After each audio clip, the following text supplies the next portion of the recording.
Today on the bench I'm going to tie you up the fire engine. Now this is a chironomid pattern that works best fish close to the bottom due to its color. Make sure you have these materials ready before you tie the fly. For the hook we're going to use a size 12 Scud pupa. We'll tie with some 8/0 red thread, some summer duck midge flex for the body, some brown pheasant tail for the wing case, some red ostrich herl for the gills, and some peacock herl for the thorax. To start the fly off, we're going to take our red thread and tie it onto the hook. Give yourself a good base layer. One of the most important ingredients to this fly is this summer duck midge flex. This is very critical to this fly, so make sure you have the summer duck. And we're going to tie this midge flex in, and again, as we tie it, we're going to pull it nice and tight, wind the thread right back to the bend of the hook so we get a nice thin chironomid body. Take some small mylar tinsel, and again you can use small silver wire, even some copper wire, something to rib the fly with. But I like this small mylar tinsel, and it's silver, so we'll tie it in and we'll use this to rib the body a little bit later.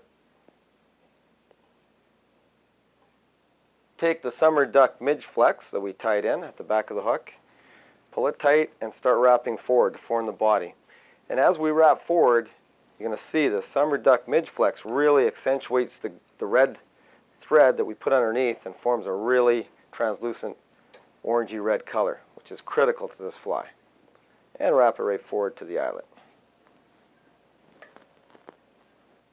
Take our mylar tinsel that we had sitting off the back of the hook, and we'll wrap forward and form about 5 or 6 ribs on the chironomid. Take about 10 to 15 strands of our brown pheasant tail, and we'll tie it in reverse near the eyelet of the hook. We're going to use this to form the wing case a little bit later.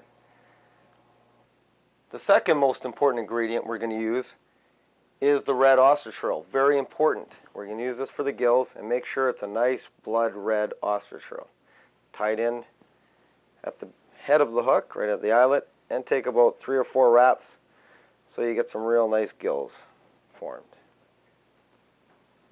Take 1 strand of peacock herl and tie it in just behind the red ostrich herl we put in, and take about 6 or 7 wraps to form a thorax on the fly.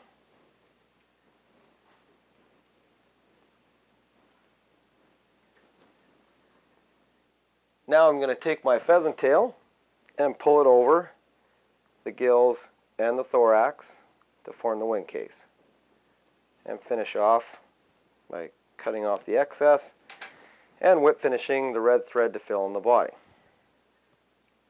And there it is, the finished fire engine. Now, key factor, make sure you do fish this pattern close to the bottom because it is imitating that larval to pupal transformation. To watch all our latest Sport Fishing on the Fly episodes and to order Sport Fishing on the Fly merchandise, head to www.sfotf.ca. And if you would like to book an adventure like this one shown, head to ontheflyadventures.ca and book yourself the trip of a lifetime.